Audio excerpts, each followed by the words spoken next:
मीठे सारे मन आ जाओ बंदे गुरु के शरण, आ जाओ बंदे गुरु के शरण।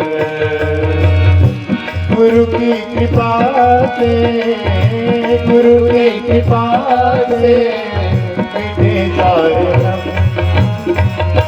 आ जाओ बंदे गुरु के शरण, आ जाओ बंदे गुरु के शरण।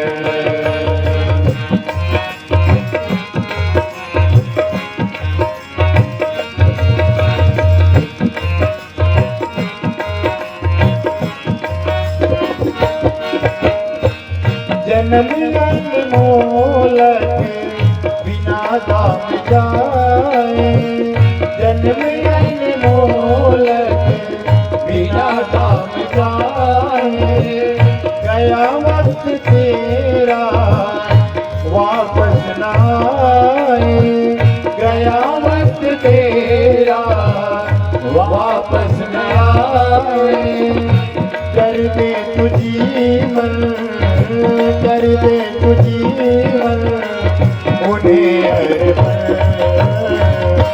आ जाओ बंदे गुरु के शरण,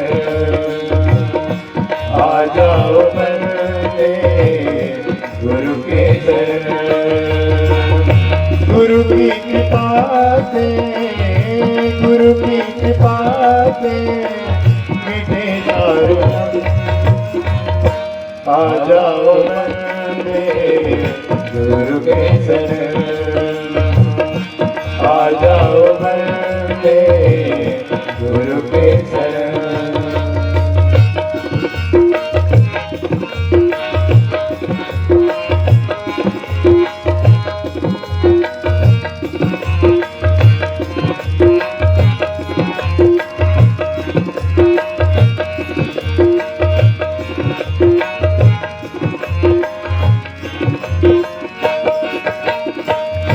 गुरु जी है ब्रह्मा, गुरु विष्णु शंकर, गुरु जी है ब्रह्मा, गुरु विष्णु शंकर। गुरु जी है ब्रह्मा, गुरु विष्णु शंकर, गुरु जी है ब्रह्मा, गुरु विष्णु शंकर। हृदय में भरा करुणा समंदर, हृदय में भरा उनके करुणा समंदर। कर दे तू जीवन, कर दे तू जीवन उन्हें अर्पण। आ जाओ बंदे गुरु के शरण, आ जाओ बंदे गुरु के शरण। गुरु की कृपा से, गुरु की कृपा से मीठे सारे मन आ जाओ बंदे गुरु के शरण, आ जाओ बंदे गुरु के शरण, आ जाओ बंदे गुरु के शरण। बोले परम पूज्य गुरुदेव की जय।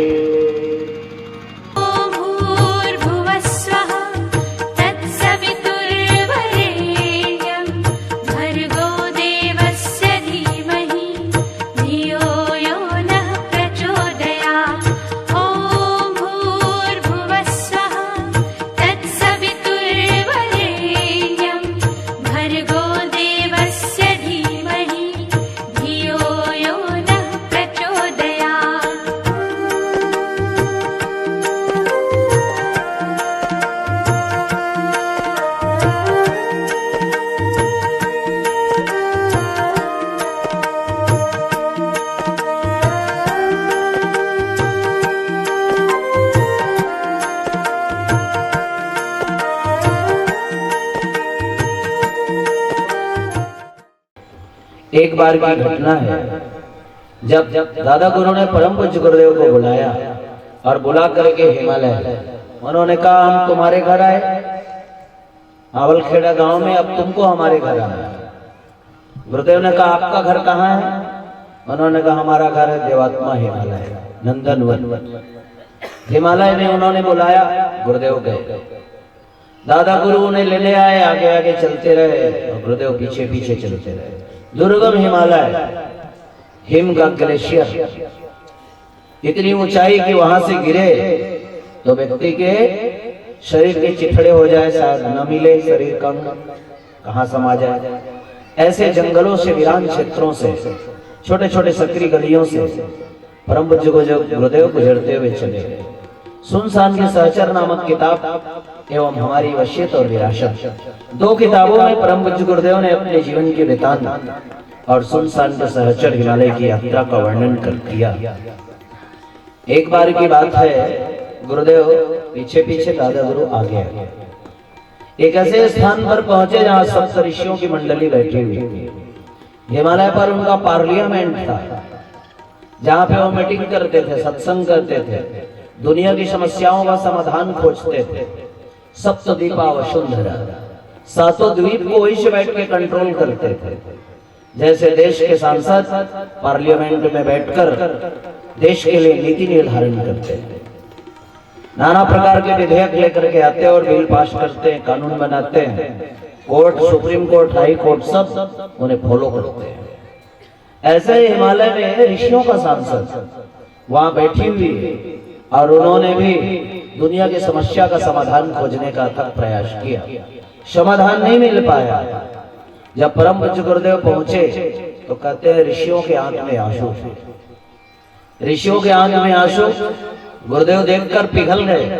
उन्होंने कहा ये जंगल में, निर्जन वन में, हिमालय में शांति पाने के लिए तपस्वी आते हैं, भगवान को पाने के लिए आते हैं, घर द्वार छोड़कर वैरागी बनकर वैराग्य लेकर के वहां पहुंचते हैं। ऐसे देवात्मा हिमालय में भी कोई कष्ट हो सकता है? ऋषियों के आंख में आंसू क्यों है? परम पूज्य गुरुदेव ने पश्चिम वाणी और परावाणी में दादा गुरु से बात की। हमारे आपके जैसे बैठरी वाणी में नहीं, मध्यमा वाणी में भी नहीं। उन्होंने पश्चिम और परावाणी से बात किया। दादा गुरु ने कहा आप ही पूछ लो इनसे, हमें क्यों पूछते हो? इनकी तकलीफ क्या है, इन्हीं से पूछो। गुरुदेव ने ऋषियों से पूछा, ऋषिवर आपको क्या तकलीफ है? ऋषियों ने कहा बेटा हमें कोई तकलीफ नहीं है, जो दुनिया वालों को तकलीफ होती है वो हमें हो नहीं सकती, क्योंकि सांसारिक कष्टों से हम परे हैं। मोह माया, रिश्ते नाते, बेटा बेटी, पोता पोती, भाई बंधु, चाचा ताऊ, मामा फूफा मौसी, इन सब से परे है। तो तकलीफ क्या है?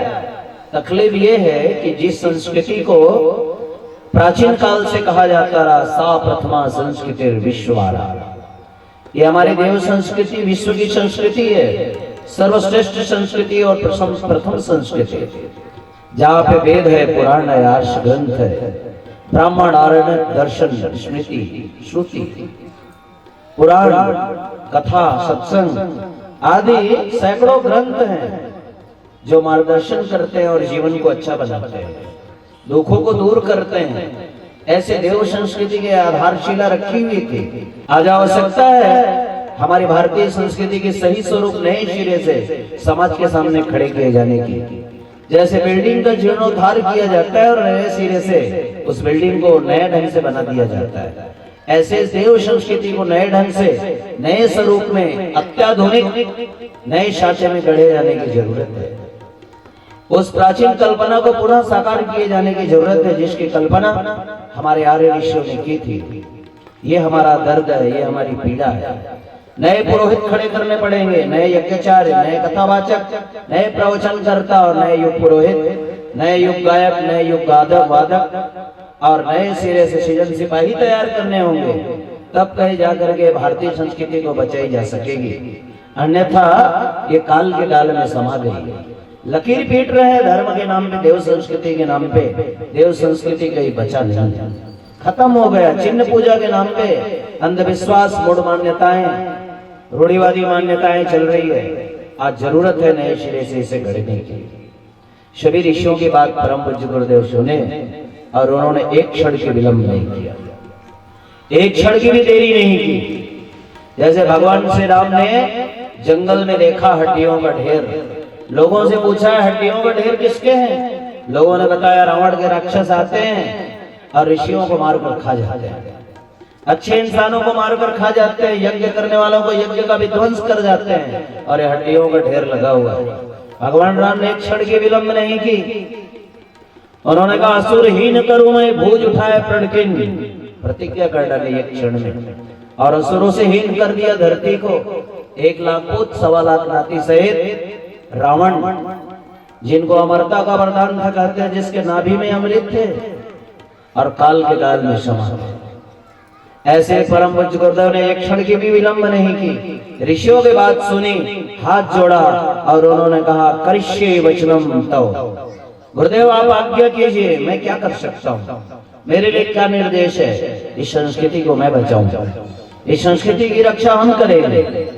ऋषियों ने कहा तुम पर ये उम्मीद थी, इसीलिए तो तुम्हें बुलाया। पिछले 4 जन्मों 3 जन्मों में बहुत काम किया, इस जन्म में भी बड़े बड़े काम करने हैं। पिछले जन्म में परीक्षा में पास हुए, इस जन्म में बड़े उत्तरदायित्व देना है कंधों पर, इसीलिए बुलाया गया। जाओ और सृजन छावनी बनाओ, सिपाहियों की छावनी बनाओ। ऋषि विश्वामित्र की तपस्थली सप्त सरोवर क्षेत्र में है और वहां पे एक आश्रम बनाओ, शांति कुंज। दुनिया के लोग वहां आकर के शांति पाएंगे, रोते हुए आए और हंसते हुए जाए।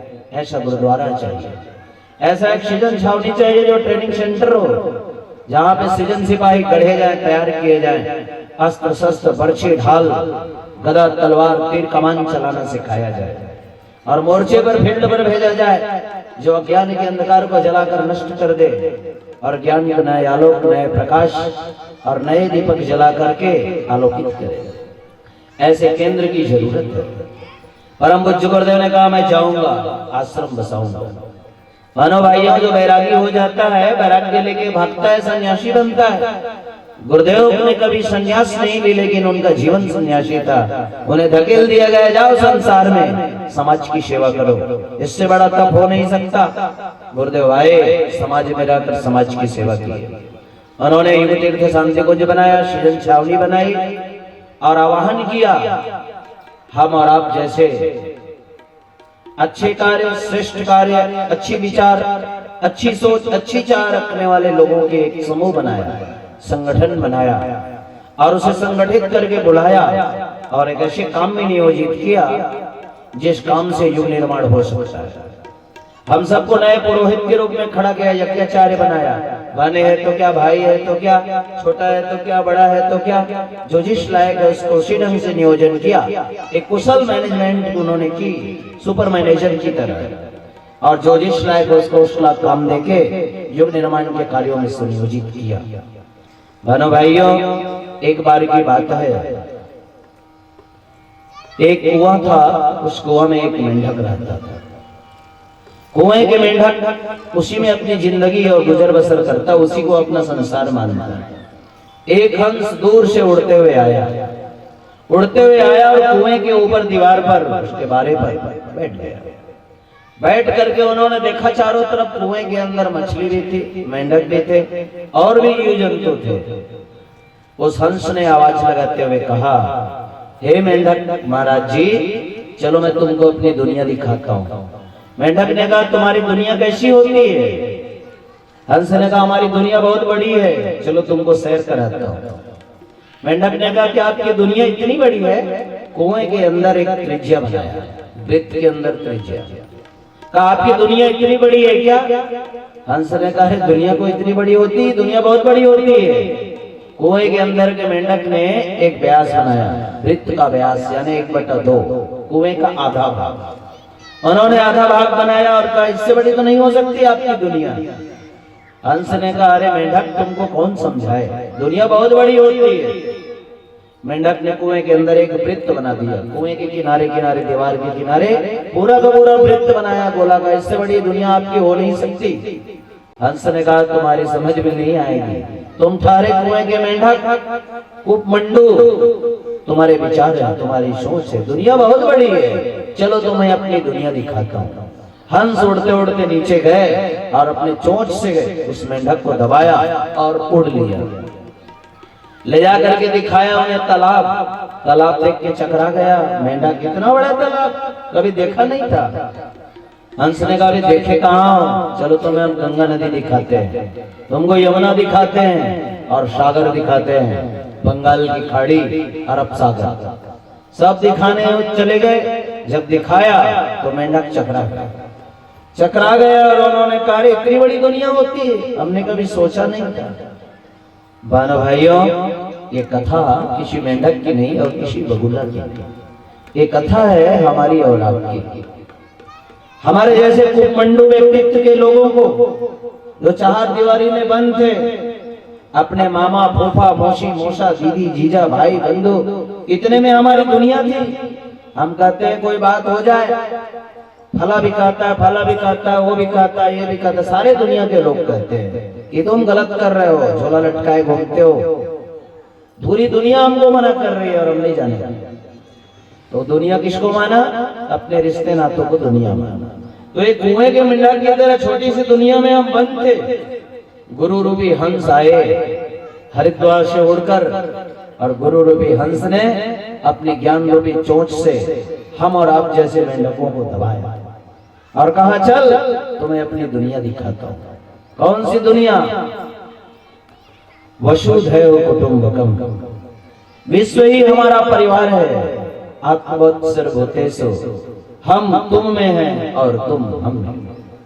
ये दुनिया दिखाया, कहा कि जाति की सीमा से निकलो, परिवार की सीमा से निकलो, विश्व को परिवार मानो, नर और नारी एक समान, जाति वंश एक, सब एक समान, सभी एक समान के नारे दिए। उन्होंने हमको जोड़ा इस मिशन की, संगठन की इकाई से और कहा युग निर्माण के काम में लग जाओ। क्या करें, कैसे करें? बोले युग निर्माण का बहुत बड़ा काम धरा पड़ा है और उसे करने की जरूरत है। बहनों भाइयों, इसके लिए उन्होंने एक संगठन बनाई, जो जिस लायक है उसको उस लायक काम दिया और इतना बड़ा विराट गायत्री परिवार बनता हुआ चला गया। उपनिषद में एक मंत्र आता है, अमंत्राक्षरम नास्ति नास्ति मूलमनौषधम अयोग्यः पुरुषो नास्ति योजकस्तत्र दुर्लभः। क्या मतलब? अमंत्र अक्षरम नास्ति, ऐसा कोई अक्षर नहीं जिससे कोई मंत्र न बनता हो, ऐसी कोई जड़ी बूटी नहीं जिसका कोई औषधि उपचार न होता हो, ऐसा कोई व्यक्ति नहीं संसार में जिनका युग निर्माण के लिए कोई उपयोगिता न हो। चाहे वो लूला लंगड़ा क्यों ना हो, बहरा क्यों ना हो, काना क्यों ना हो, गूंगा क्यों ना हो, हर कोई युग निर्माण के लिए उपयोगी है। जो जैसा है उसी का परम पूज्य गुरुदेव उपयोग करना चाहता है और उपयोग किया है। उन्होंने कहा प्रतिभावानों को आमंत्रण दिया, जैसे भगवान राम ने राजाओं को, महाराजाओं को, सबको आमंत्रण दिया। हमारी सीता खो गई, आओ ढूंढे। रावण ले गए, उनसे लोहा लेना, दो दो हाथ करने, हाथ बटाओ, लेकिन किसी ने साथ नहीं दिया। रीछ बंदर आए और रीछ बंदरों ने साथ दिया। ऐसे गुरुदेव ने भी युग निर्माण के लिए प्रतिभाओं को आमंत्रित किया। बड़े बड़े टैलेंट, बड़े बड़े मेधावी, बड़े बड़े पढ़े लिखे लोग अच्छी अच्छी डिग्रियां लिए बैठे हैं। Double MA, PhD, MPhil, DElEd, NEET, फाइट, बीटेक, एमटेक, जाने क्या क्या करके बैठे हैं, लेकिन युग निर्माण के लिए कोई उपयोगी नहीं।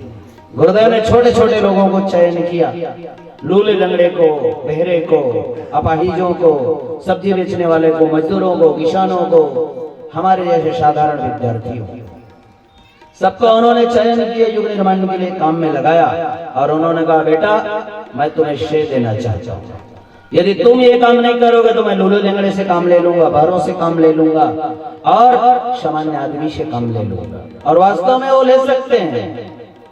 कर्तुम अकर्तुम अन्यथा कर्तुम समर्था इति ईश्वरा, कुछ भी करने में वो समर्थ है, काम ले सकते हैं, लेकिन हमें और आपको श्रेय देना चाहते हैं। श्रेय देने के लिए भगवान जब भी आते हैं आमंत्रित करते छोटे छोटे लोगों को और साधारण लोगों को बड़े बना देते हैं, और आवश्यकता पड़ती है तो चूहे शेर हो जाते हैं। कहते हैं चूहे शेर हो जाते हैं और बड़ा काम हो जाता है। कभी स्वामी विवेकानंद ने मद्रास के भाषण में कहा था, अगले दिन एक मसीहा आएगा और ज्ञान के देवता का रथ सड़कों पर निकलेगा और चूहे शेर हो जाएगा। बड़े बड़े काम करेंगे और दांतों तले लोग उंगली दबाते हैं। जो बड़े बड़े कर्मकांड, बड़े बड़े मंत्रों का पाठ, बड़े बड़े लोगों को डील करना पहले बड़े बड़े का काम था। जो बड़े बड़े पंडित हैं, शास्त्री हैं, जिन्होंने पढ़ाई की यूनिवर्सिटी में, लेकिन आज गुरुदेव ने ऐसे युग निर्माणी तैयार किया। संस्कृत का भी बाप दादा ने देखा नहीं, स्कूल में कोई डिग्रियां नहीं, लेकिन बड़े बड़े वेदों के मंत्रों के पाठ कर रहे हैं, बड़े बड़े व्याख्याएं कर रहे हैं और अध्यात्म के, धर्म के, दर्शन की बड़ी बड़ी बातें लोग बता रहे हैं, डील कर रहे हैं, समझा रहे हैं और लोग समझ भी रहे हैं। आज आवश्यकता है ऐसे वीर सिपाहियों की, ऐसे मरजेड़ों की जो भगवान के काम में साथ दे। महाकाल की सवारी चल पड़ी है। समयदानी और अंशदान मानव को श्रेष्ठ बनाता है। समयदानी और अंशदान मानव को श्रेष्ठ बनाता है। जो इनको अपनाता है वो धन्य धन्य हो जाता है। जो इनको अपनाता है वो धन्य धन्य हो जाता है। समयदानी और अंशदान मानव को श्रेष्ठ बनाता है। जो इनको अपनाता है वो कृत हो जाता है। जो इनको अपनाता है वो धन्य धन्य हो जाता है।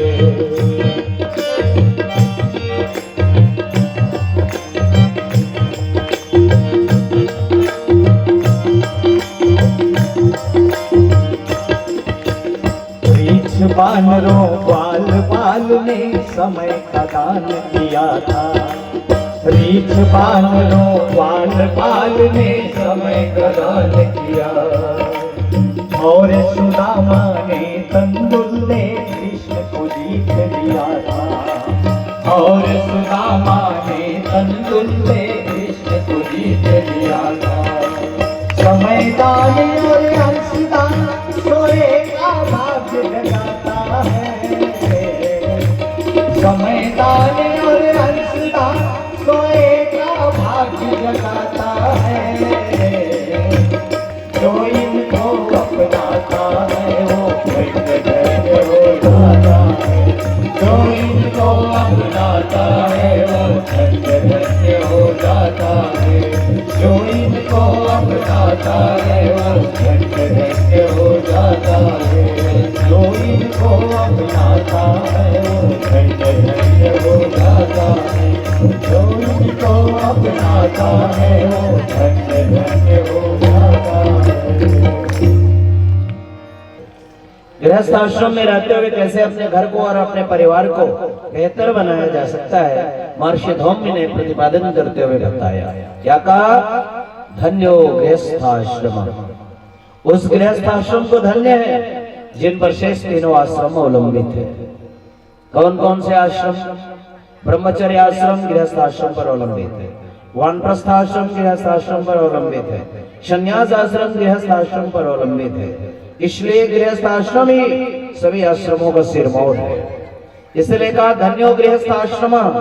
गृहस्थ आश्रम कोई कुआं खाई खंदक नहीं है जिसे छोड़कर भागते हैं। रणछोड़ लोग रणछोड़ भाग जाते हैं, कहते हैं गृहस्थ जीवन में बड़ी समस्याएं हैं, अड़चने हैं, उलझने हैं, समस्याएं हैं, छोड़ के भाग जाते हैं। क्या बनोगे? बोले सन्यासी बनेंगे। जिनको कहते हैं संत ज्ञानेश्वर, बाद में वो संत ज्ञानेश्वर हुए। विठल पंडित थे, घर छोड़ के भाग गए। एक ऐसे आश्रम में जंगल में गए जहाँ एक गुरु ने उन्हें सन्यास की दीक्षा दी। गुरु सुलझे हुए थे, समझदार थे, लेकिन उन्होंने आए हुए अतिथि का सम्मान किया। देखा परखा कि सन्यासी बनना चाहता है, क्यों न दीक्षा दे दे। चलो आए हो, स्वागत है आपका, सन्यासी बनने में कोई खतरा तो है नहीं। बना दिया, दीक्षा दे दी। बाद में कहीं से पता चला ये तो गृहस्थी था, शादीशुदा है, पत्नी है, बच्चे हैं, परिवार है, घर छोड़ के भागा हुआ है, रणछोड़ है। उन्होंने बुलवाया, कहा क्या बात है, तुमने सन्यासी क्यों बनना स्वीकार किया, सन्यास की दीक्षा क्यों ली? उन्होंने कहा मैं सन्यासी बनकर आत्मा कल्याण चाहता हूँ, अब गृहस्थी के माया के चक्कर में नहीं फंसना चाहता। उनके गुरु ने कहा घर जाओ वापस। हम सन्यास की दीक्षा वापस लेते हैं, घर जाओ। घर भेज दिया। घर आए तो परिवार वालों ने तो स्वीकार किया, पत्नी बच्चों ने, लेकिन और परिवारीजनों ने, समाज वालों ने घर से बाहर बहिष्कृत कर दिया। बोले घर छोड़ के गए थे सन्यासी बनने और सन्यास इनका चला नहीं, सन्यास जीवन जी नहीं सका, पत्नी बच्चे का मोह लोभ सताया और घर भाग के आ गया। कामुक है, काम छूटा नहीं। बोले बाहर करो इनको, घर से बाहर कर दिया, समाज वालों ने निकाल दिया। बेचारा दर दर भटकते रहे, पंडित उनके पीछे पड़ गए। ये भगोड़ा सन्यासी है, भाग के आया, गृहस्थी से भाग के गया, सन्यासी बना, सन्यासी से भाग के आया गृहस्थी में, घर वालों ने निकाल दिया, दर दर भटक रहा है। ये कहीं ठीक नहीं रहा, स्थिर नहीं है। उन्हें प्रताड़ित करते रहे, शास्त्रार्थ करते रहे। एक बार बनारस में मणिकड़ी का घाट में वो भ्रमण कर रहे थे, गंगा के किनारे। कहते कई पंडित आ गए, घेर लिया और पंडितों ने शास्त्रार्थ किया। बड़ी बड़ी वेद वेदांत की, धर्म अध्यात्म की, जीव शिव परमात्मा जड़ चेतन की बात होने लग गई, परमात्मा प्रकृति ब्रह्म की। बड़े बड़े तर्क वितर्क हुए, वेद वेदांत की बातें होती रही, दर्शन की व्याख्या होती रही, सभी सवाल जवाब होते रहे। एक बार की बात है, पंडितों ने कहा तुम हर बार जीत जाते हो तर्क शक्ति से, दलील बढ़िया पेश करते हो वकीलों जैसा, तुम में ये हिम्मत है कि भैंसा से गायत्री मंत्र बुलवा दो? उन्होंने कहा हाँ बुलवा सकता हूँ। वो गृहस्थ सन्यासी पहुंचा हुआ संत था। उन्होंने कहा मैं भैंसा से गायत्री मंत्र बुलवा दूंगा। उन्होंने कहा चल भैंसा बोल गायत्री मंत्र। सामने बैठा भैंसा को कहा गायत्री मंत्र बोल। कहते भैंसा ने गायत्री मंत्र बोला, पंडित हैरान रह गए। इतनी ऊंचाई तक पहुंच गया गृहस्थ योगी। गृहस्थ धर्म का निर्वाह करते हुए उन्होंने सन्यासी जैसे जीवन जिया और सिद्धियां प्राप्त की, रिद्धियां प्राप्त की, बच्चों को भी महान बनाया। गुरुदेव के लिए भी कहा जाता है, वैसे तो वो गृहस्थ थे लेकिन वे सन्यासी थे, वे मगहर थे, पुष्कर भी थे, शिव कांसी थे। गुरुवर की गुरुताई एक गीत है जिसमें कहा गया, ऐसे ही सन्यासी बनने की बात, मन से सन्यासी, तन से सन्यासी, संसार में दिखने वाला सन्यासी नहीं बल्कि मन से सन्यासी बनने की बात कही। गृहस्थ आश्रम कोई खाई खंडक नहीं, कोई कुआं नहीं, कोई बंधन नहीं, कोई जाल जंजाल नहीं। हम ऋषि ने सबको संबोधित करते हुए कहा गृहस्थ एक तपोवन है जिसमें संयम, सेवा और सहिष्णुता की साधना करनी पड़ती है। 3 साधना करना पड़ता है गृहस्थ आश्रम में। नंबर 1 संयम, 5 प्रकार के संयम करने होते हैं। 5 इंद्रियां बताए गए, 5 कर्मेंद्रिया और 5 ज्ञानेंद्रिया, दोनों मिला के 10 इंद्रिया, 11वां मन, 11 इंद्रिया बताए गए। इन इंद्रियों पर हमको उसकी जरूरत है। सभी इंद्रियों की हम बात करें तो बड़ी लंबा विषय है, लेकिन हमारे ऋषियों ने बताया 2 इंद्रिया बड़ी प्रबल है। नंबर 1 जीवा इंद्री, नंबर 2 जननेंद्री। ये दोनों व्यक्ति को पतंग के गर्त में धकेल कर रख देता है, फेंक देता है, पटक देता है। तो जीवा पर नियंत्रण हो। जीव के 2 काम, एक बोलना, दूसरा स्वाद लेना। चटोरापन, ये जीभ पर कंट्रोल की जरूरत पड़ती है। जीवा पर कंट्रोल हो गया, कहते आधी दुनिया जीत लिया। क्योंकि जीवा पर कंट्रोल होता है, वाणी की शक्ति बढ़ जाती है, प्रखर वाणी, तेजस्वी वाणी निकलने लगती है। तो इसलिए इंद्रियों पर नियंत्रण।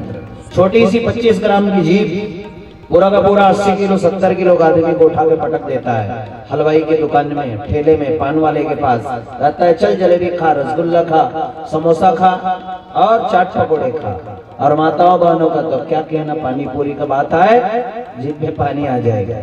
बहनों भाइयों, ये जीभ का कमाल है। तो जीभ ही हमारी सारी बीमारियों का जड़ है। इसके लिए हकीम लुकमान ने कहा मनुष्य अपनी कब्र अपनी जीभ से खोदता है, अर्थात मृत्यु का रास्ता तैयार करता है जीभ के कारण। इस जीभ पर नियंत्रण की जरूरत है। और बहुत बोलता है, लप लप बोलती है। लप लप बोलने के कारण कई बार ठोकाई पिटाई भी हो जाती है। शराबी शराब पी के जाता है, बड़बड़ाता रहता है, बड़बोले, और पिटाई खा के आता है, ये जीभ के कारण। तो जीभ को नियंत्रित करने की आवश्यकता है। तो जीवा पर नियंत्रण, संयम, ऐसे ही कान पर नियंत्रण, आंख पर नियंत्रण, चर्म, हमारे जो हाथ है स्पर्श इंद्रिया, इस पर नियंत्रण, और जननेंद्रिय पर नियंत्रण, जंघा पर नियंत्रण। ये नियंत्रण की बात कही हमारे ऋषियों ने। कर्म करने के कारण 5 कर्मेंद्रियां और ज्ञान प्राप्त करने के कारण 5 ज्ञानेंद्रियां। कर्म भी करता है, ज्ञान भी प्राप्त करता है, जीभ से हम स्वाद लेके जानते हैं, खट्टा मीठा तीता। कान से सुन के जानते हैं किसकी आवाज है, रामलाल का है कि श्यामलाल का। ज्ञान प्राप्त होता है, न केवल सुनते हैं, ज्ञान में प्राप्त करते हैं। आंख से न केवल देखते हैं बल्कि पहचानते भी हैं। स्कैनर है, कैमरा, जैसे स्कैन मशीन स्कैन करता है, आगे भी स्कैन कर लेता है, ये आदमी कौन है पहचानता है। तो ऐसे इंद्रियों पर नियंत्रण, इसके लिए इंद्रिय संयम कहा गया। दूसरा है समय संयम, अर्थ संयम, विचार संयम, 4 प्रकार के संयम। अनेकों संयम है, संयम को जी करके गृहस्थ एक गृहस्थ योगी बन जाता है। ऐसे ही सेवा, गृहस्थ एक तपोवन है जिसमें नंबर 1 संयम, नंबर 2 सेवा और नंबर 3 सहिष्णुता। सेवा करनी चाहिए एक दूसरे की, हम सेवा के लिए बने, सेवा ही यज्ञ है।